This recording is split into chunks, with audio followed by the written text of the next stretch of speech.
Chapter 2. The Rooster. Leo woke up to find himself staring at three strangers, two men and a woman, who were regarding him with pronounced hostility. Turning to his left, he looked for support from Valentina, knowing he was in her room. But at that moment, he realized he was alone in bed. The light filtering through the polarized windows of that large room made everything look grey.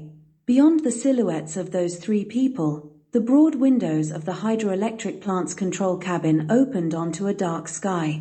A dense, heavy layer of clouds, thick with rain, hung over the early morning sky. "You'd better get dressed and leave immediately, then don't ever show your face around here again," the woman ordered him.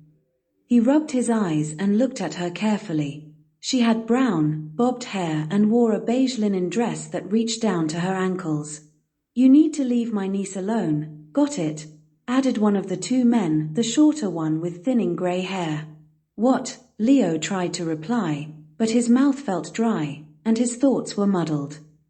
"Get out! Now!" the woman shouted, stamping the heel of her right shoe on the linoleum floor, as though she were giving orders to a disobedient dog. Hearing those words seemed to trigger a switch in the man with thinning hair. He lunged at Leo and started swinging hooks at him with both arms, barely missing him but not actually hitting him. The other man, who had remained silent until then, finally intervened and said, "Massimo, stop it. If you hit this pretty boy, he'll press charges, and then we'll be the bad guys." Leo thought he was dreaming. He was completely naked, covered only by the sheet, propped up on his elbows on that foam mattress, trying to figure out what was happening around him. The only coherent thought that formed in his head just then was that he hated that mattress, because its hypertech fabric seemed to devour him slowly, then spit him out again every time he moved. "Are you awake?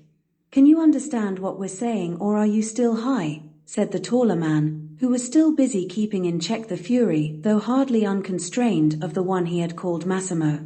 "Hi. Me. Who are you people? Where is Valentina?" Leo finally managed to speak. "Valentina went downstairs," the woman revealed. "And how did you get in? Who are you?" Leo repeated. "She left the door open. We're her aunt and uncles. I'm Sarah, for whatever that's worth to you." "Oh, well." Leo couldn't answer the question because he was abruptly interrupted. "Well, are you leaving or not?" shrieked Massimo, trying unsuccessfully to break free of his brother's grip. "Let me get dressed and I'll be on my way."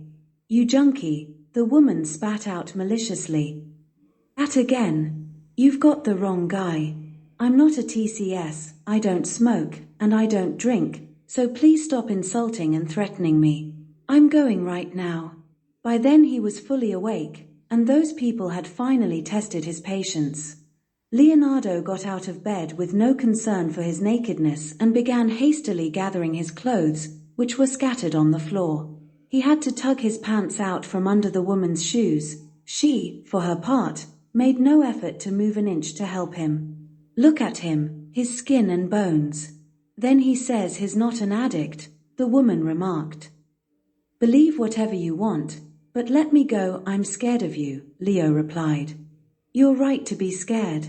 We love Valentina, and we're certainly not going to let you ruin her life," Sarah hissed. Yes, whatever you say. The thing I can't figure out is why she left me alone with you." "She trusts us. We're her family," Sarah added. Under the watchful gaze of the three, Leo finished dressing, and once he'd put on his shoes, he headed to the door. Before leaving, he turned around and said, "Goodbye to all of you, and sorry for the trouble." None of them answered, but the tall man followed him down the stairs and, keeping close behind him, asked, "Listen, what's your name?" "Leonardo." "My name's Alfredo. You'll have to excuse my brother, he's a little impulsive." "Oh, I have to excuse your brother? And what about you and your sister, who kept calling me a junkie? Why, are you saying you're not a junkie?" "No, I'm not. Good Lord, how many times do I have to say it? And yet you have all the signs of recidiv on your face. Swollen eyelids, dark circles. Hey, I just woke up. Valentina's been through a lot, you know that, right? Yes, I know. I know all too well. I'm close to your niece, and I know her story. If you know it so well, why are you still hanging around her? What's your plan? They continued descending the 4 flights of stairs in the control cabin, where Valentina both lived and worked. Leo paused on the landing between the 2nd and 3rd floors and faced the man following him. The stairwell lacked the soundproofing of the cabin. There, the hum of electricity and the deep rumble of the water coursing underground provided a backdrop for the 2 men, who stared each other down in silence for a few seconds. Leo was 35 years old, and Alfredo, about 20 years older, was more or less the same height. I don't believe I owe you any explanation, Alfredo. But since I care about Valentina and respect her, and because you're her uncle and you honestly seem worried about her, I'll answer you anyway. I'm glad you realize I'm worried. Listen, Leo resumed, going down the steps as he spoke, I'm not who you think I am. Oh really? No. I'm not Martina's father, nor one of his friends from Pontremoli. Emmett. You don't believe me, do you? Are you sure you're not on drugs? I told you, I'm not that kid's father, Leonardo burst out. You're just saying that to get off the hook. But didn't Valentina tell you anything when she let you come upstairs? No. What? She went down with the dog after taking Martina to catch the preschool bus. We came up to give you a piece of our minds. She saw us going up and didn't say a word.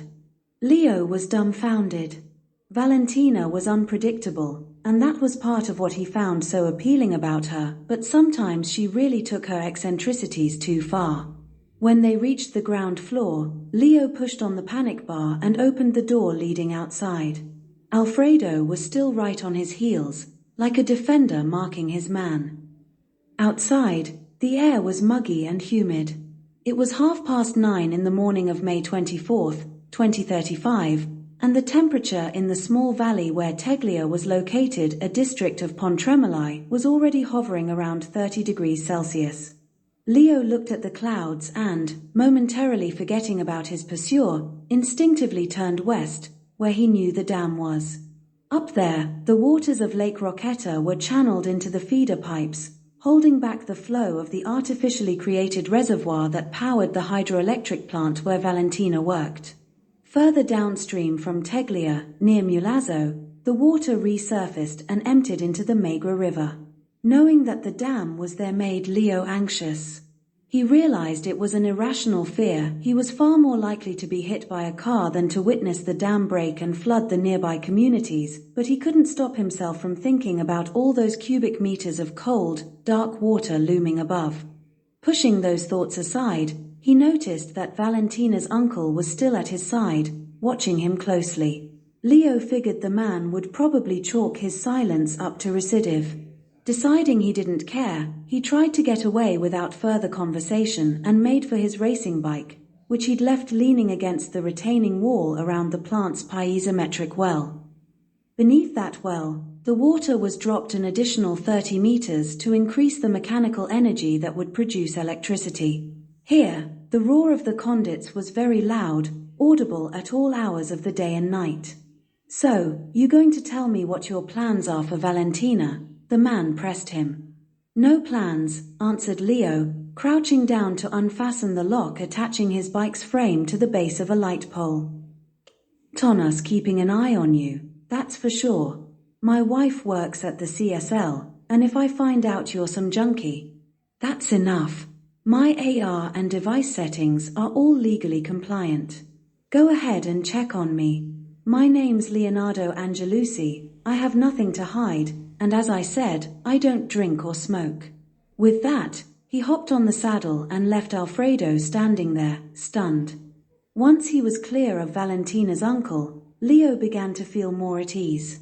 The 6 kilometers up to Carola would be a slog without breakfast, but Leo was used to cycling that route uphill. Besides, he could always activate the electric rack and pinion to boost the lowest gear on his bike.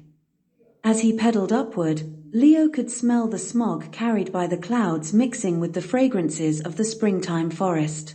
The mountain teemed with life. In the morning hush, he could hear birds chirping and the occasional rustling of leaves that betrayed the presence of animals inhabiting the thick vegetation, scurrying away at the sound of his bicycle. After a while, he heard the voice of Gino Bartoli, his vocal assistant, say, "Hi Leo, there's an OLO call from Valentina Urbani." "Thanks, Gino. Put her through." Suddenly, Valentina appeared alongside him. Of course, it wasn't her in the flesh, but her holographic image. The fluorescent pink aura surrounding her figure indicated it was her public augmented reality image. Anyone who passed by Leonardo could see the two of them, thanks to the organic retinal wrap, ORW, that everyone now had installed. Valentina had a very peculiar way of using her OLO. She had meticulously worked on making her holographic image look worse, aging herself by about 10 years. Knowing her, Leo was sure she did it so that she would impress anyone who eventually met her in person. By contrast, everyone else tried to improve their own holographic images, at least according to their own taste, and usually didn't do a great job of it. People often overdid the touch-ups, failing to achieve the desired effect. Young men so muscular they looked like hormone-stuffed calves and women with inhumanly swollen lips under giant eyes were almost the norm. In their clumsy quest for beauty, they inevitably ended up looking ridiculous or even monstrous. Naturally, there were exceptions, and wealthier folks commonly hired well-paid professionals, holographic visagists, for the job. "Good morning," said Valentina's OLO. Leo could hear her thanks to the audio tattoo, made with electroconductive colorless pigment, which, like everyone else, he had imprinted in the external auditory canal of both ears. The girl's hologram was pedaling at such speed that, if it were really her moving that swiftly on the incline, she'd have earned a rightful spot in the Giro d'Italia. "Good morning to you," he replied, panting and sweating profusely. Leo hadn't yet turned on his electric rack and pinion because the hardest part of the climb was still ahead, and he wanted to use the motor assist only for those 700 meters. The electric motor on the rack would recharge by itself on the downhill segments. "Why are you looking at me like that? Are you mad?" No. I enjoyed meeting your aunt and uncles. Aunt Sarah was sour, as usual." "Aunt Sarah?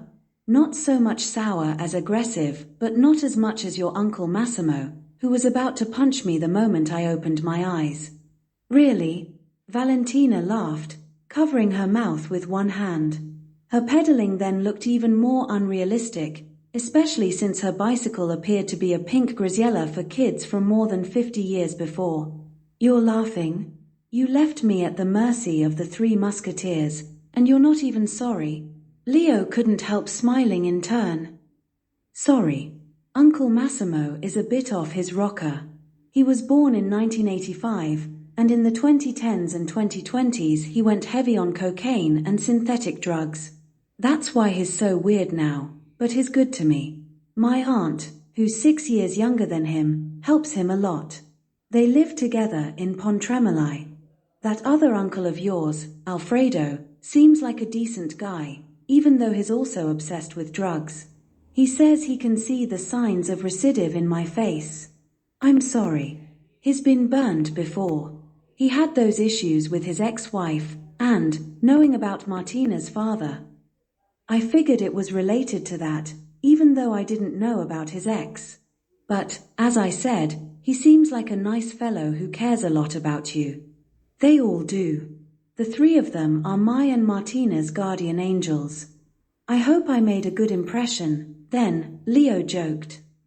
Valentina laughed again, then asked him, "Did you sleep well last night?"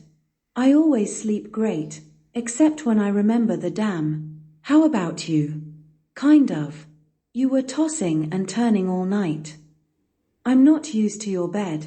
You know I sleep on an antique mattress at home, one with metal springs and fabric." All that high-tech foam. It's not foam, it's natural hypoallergenic silicone. You're such a relic.